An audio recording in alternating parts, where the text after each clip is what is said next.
Welcome to a Rankum highlight. If you missed the show live or haven't caught it on demand, you'll be missing a lot of the banter back and forth between co-hosts and guests, as well as a lot of great community interaction. Be sure to catch Rankum Tuesday nights at 9 p.m. Eastern on Twitch. Also, don't forget to vote for or even suggest upcoming topics on future episodes on our YouTube page under the header Community. Here's a quick recap of my top 5 MMORPGs.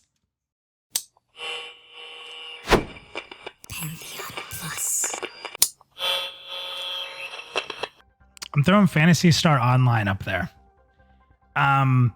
So I had this game for Dreamcast, and then I got this game for GameCube, and then I played this game on Xbox. Had a buddy I played it with. I think a lot of people could argue that it's not an MMORPG. It's a lobby system. You went in with friends and you went into instances. But man, I love this game. Great console MMORPG. The weapons and the control of the weapons reminds me of like modern day, Monster Hunter, where you had to know the timing of your attacks. You couldn't just sit there and mash an ability. You had to know when it was time to press the buttons and do your combos. And it was fun. It was like segmented fighting and segmented areas and some cool boss fights and really cool items. So it's a weird one. I'm sure most people didn't expect me to put this on here, but there was a lot of really good memories across all the consoles. I'm going to go with Final Fantasy XIV, A Realm Reborn. So I played Final Fantasy XIV at launch, Realm Reborn. I did not play the broken, chaotic mess. And it was phenomenal. And it was very interesting coming from WoW because it's a very... everybody says things are WoW clones, and I think this game gets tossed into that category of being a WoW clone, but they did a lot of things that were pretty risky, and it worked. And one of them was reducing the speed of the global cooldown.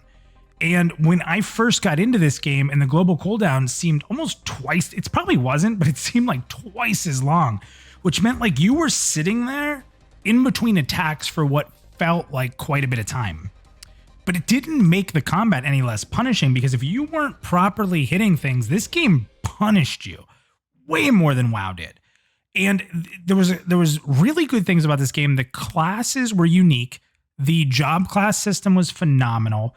And when I say the classes were unique, if you played a monk, there was positional combat. You don't see that a lot. You had attacks on the side, you had attacks on the back, and as you were fighting as a monk, and tell me how badass this feels. You're fighting in the back and you have to slide over and strafe to their side and hit them with a kick, then go back. Like I'm actually doing it in my chair right now. It's funny. But then like you go back and you hit them in the back. Like there was this really strategic combat with that. Tanking was meaningful in the beginning. The dungeons were really fun. Here's where this game could never be above number 4 for me.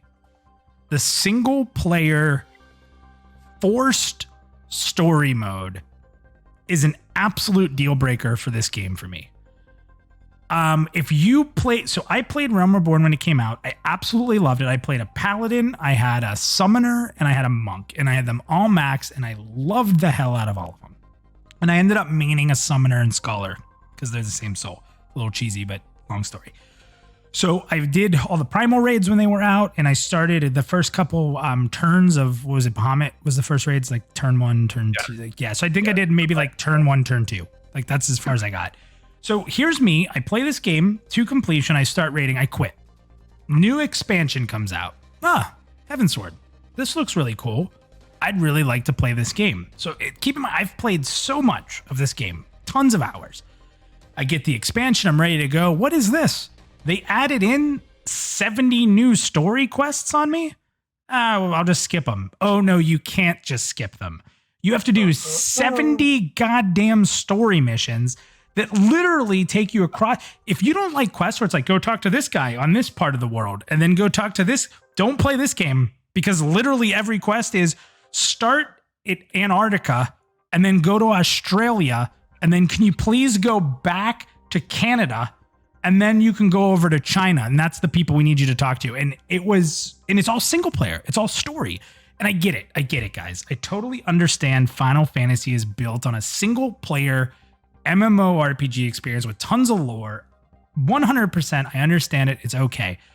but don't force me to do. And then it got worse. Like I tried to play for what's the one that just came out, Mica, with the dancer? What was that called? Shadowbringers. I tried to play Shadowbringers, but I didn't play. Was it Blood something? Stormblood? I didn't play that. So I caught up with Heavensward and did more endgame content, which was frustrating. I caught up and did it. Then I come back. I didn't finish the added on story quests. And then they put out a whole expansion of what I think was somewhere around 230 story quests. So I had to do the added in freaking quests from the one I played, Heavensward. Then I had to do 200. I couldn't even. I told myself, I'm going to do it. I'm going to do it. After 3 days and not putting a dent in the quests, I'm like, I'm not doing it. I'm not going to be able to play this expansion, and I quit. And I don't think I can ever go back. Bleeding Soul. I just reinstalled this today, by the way. You knew it was coming, you said? I knew it was coming. I thought it was going to be number 2. It was close. It was a close number 2. One super great guy says he's out. I loved Bleeding Soul. I met Haya there, so one of my best friends in the world.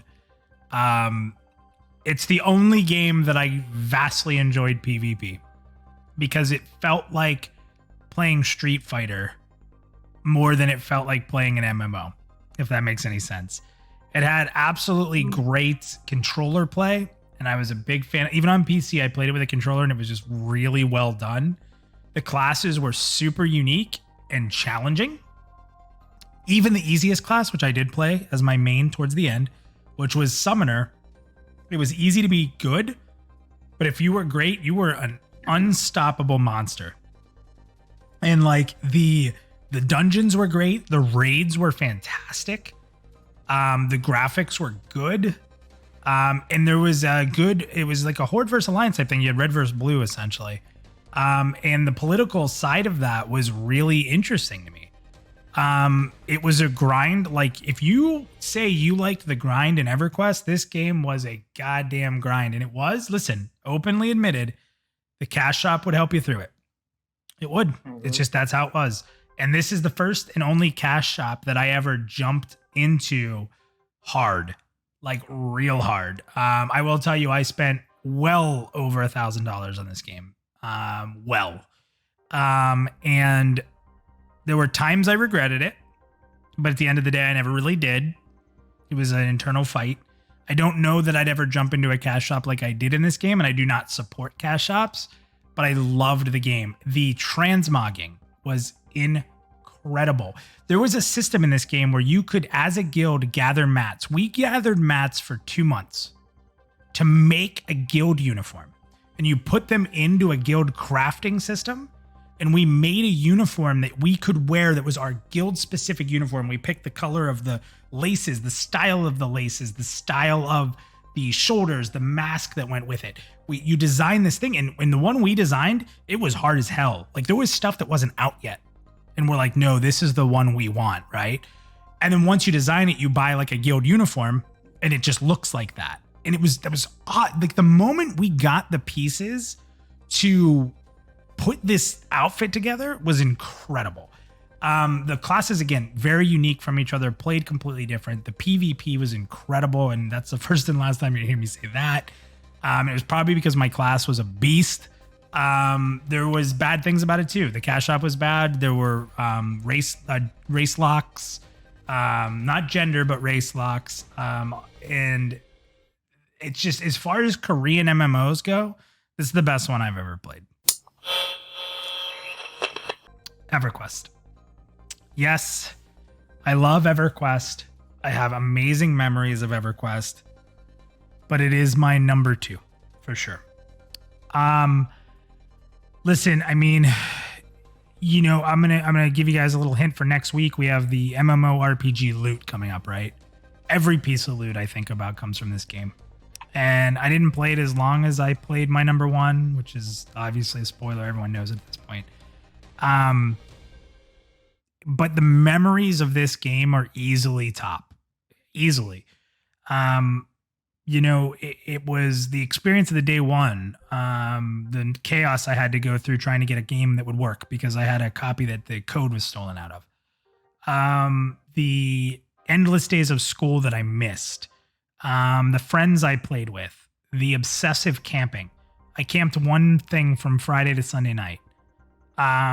We had a guy who set an alarm that went off every 5 or 10 minutes in the Cryptid Down here for that robe that dropped. And he camped it for over a week, sleeping in between poles. We would forget to eat. And then we would go to Denny's in Pittsburgh. And we would sit and we would eat, not had seeing each other all day. And then we would talk about EQ. And then we'd go back after we finally ate and play it again. When people say, what'd you do in high school? I think of playing EverQuest. I would dream of playing EverQuest and I wouldn't be in the game. I dream of sitting at my computer and playing it. Like that's, it had some of the most iconic moments. It was the first. The memories are phenomenal. Some of their classes are still the best renditions, the best bard I've ever played. It's the best enchanter I've ever played. Their melee, let's not get too crazy. The faction system was great. Ixars and Kunark, and there was just so many good things to say about that game. Freeport, beginner areas, being drunk and falling off Kelethin. I can talk about this game for hours and hours on end, and I loved it. I loved the game. If it wasn't for this game, I wouldn't be talking to you guys today. And the best part is I didn't buy this for me. This wasn't on my radar when it came out. My girlfriend at the time, she was 15, I was 16. She bought it for me for my birthday. It came out right around my birthday. And if she didn't buy it for me, how different would this all be? So this game's impact was incredible. I know you guys all love EQ, but what more can I say? World of Warcraft, and I'm going to highlight Legion. I love World of Warcraft. I love the downside of World of Warcraft. I love the upside of World of Warcraft. I think World of Warcraft, for those that dislike it, like incredibly, like it's the worst thing ever, didn't experience it. I truly believe that. And that just might be my favoritism showing. I think that there's so many misconceptions out there. I get so frustrated when I talk to people about WoW who have never played it because they just repeat the Reddit language that honestly is bullshit. And that is usually like, WoW's easy. No, WoW's not easy. Leveling's easy. Learning your class isn't easy. Playing your class isn't easy.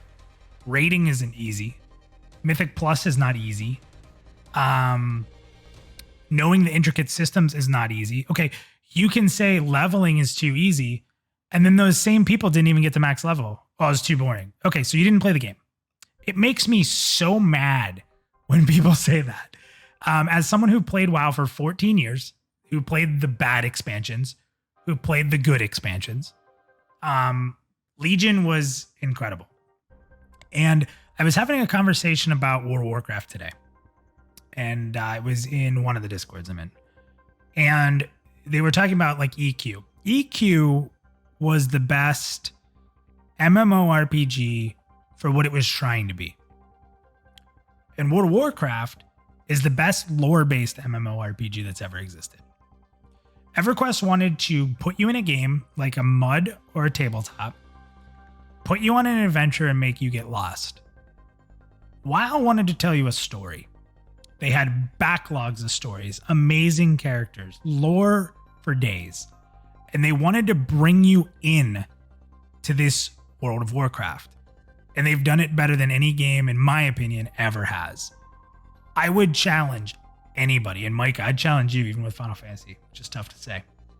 I would challenge anybody to give me iconic characters. Iconic, like massively iconic characters that rival the iconic characters of World of Warcraft. And you can say it's not fair because they had all their other games and all this back lore. Final Fantasy could say the same thing. EverQuest could not. I'll give them credit on that.